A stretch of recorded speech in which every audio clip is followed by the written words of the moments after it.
নমস্কার বন্ধুরা, রত্নার তরফ থেকে তোমাদের সবাইকে স্বাগত। আজ ষষ্ঠী, পুজো শুরু হয়ে গেছে। বাড়িতে আজকে কেউ নেই, সবাই কল্যাণী ঠাকুর দেখতে গেছে। আমি, আমার ছেলে আর বাবা বাড়িতে আছি। কত ইচ্ছে ছিল কল্যাণী ঠাকুর দেখতে যাব, কিন্তু যাওয়া হলো না। ট্রেনে এত ভিড়, ছেলেকে নিয়ে কি করে উঠবো, তাই যাইনি। দেখো আজকে বাড়িতে সব একা একাই করতে হচ্ছে। সবকিছু রেডি করে নিয়েছি, আজকে রান্না করব, ভোলা মাছ রান্না করব। বেগুন, আলু, টমেটো দিয়ে আর হলো পটল ভাজবো আর কাঁকরোল ভাজবো। পটল আর কাঁকরোলগুলো আগে ভেজে নেব, তারপরে মাছের তরকারিটা করব। এক হাতে মোবাইল ধরে করছি তো একটু অসুবিধা হবে। আর আমার তো স্ট্যান্ড নেই, সেই স্ট্যান্ডে মোবাইলটা রেখে ভিডিও করব সেরকম কোনো সুবিধা নেই। ছেলে আমার ভীষণ জ্বালাচ্ছে এদিকে। বারবার রান্নাঘরে চলে আসছে, গ্যাসের সিলিন্ডারটা অন অফ করছে। এদিকে খেয়াল রাখতে হচ্ছে, ওদিকেও খেয়াল রাখতে হচ্ছে। দেখো ওইদিকে ভাজাগুলো হয়ে গেল, মাছ ভাজা বসিয়েছি। মাছ ভাজা হয়ে গেছে, এবার তরকারিটা ফোড়ন দিয়ে নিই। এখানে মেথি ফোড়ন দিয়েছি। প্রথমে আলুগুলো ভেজে নেব।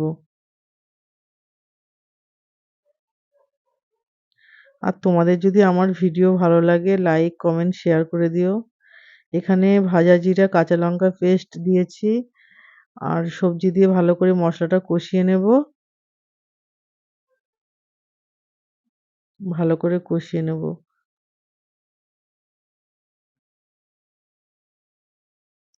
লোকালেই ঠাকুর দেখতে যেতে হবে, জিরাটেও যেতে পারবো না। বাচ্চা নিয়ে এত দূর হাঁটাহাঁটি করে।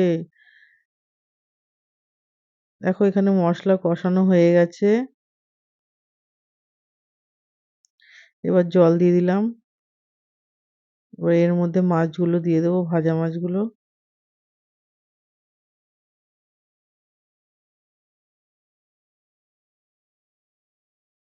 আমার ভিডিও যদি কোনো কিছু ভুল হয়ে থাকে, ক্ষমা চাইছি সবার কাছে।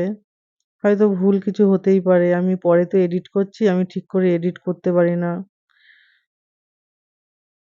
সবার মতন অত ভালোভাবে কিছু এখনো এডিট করতে পারি না, হয়তো ভুল হতেই পারে। দেখো ঝোলটা আমি একটু শুকিয়ে নেব।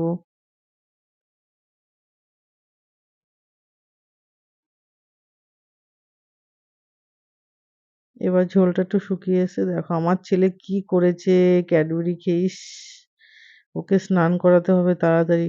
ওকে বাই, টাটা বন্ধুরা। এদিকে সব রেডি হয়ে গেছে, আমার ছেলে কি করেছে, বাই।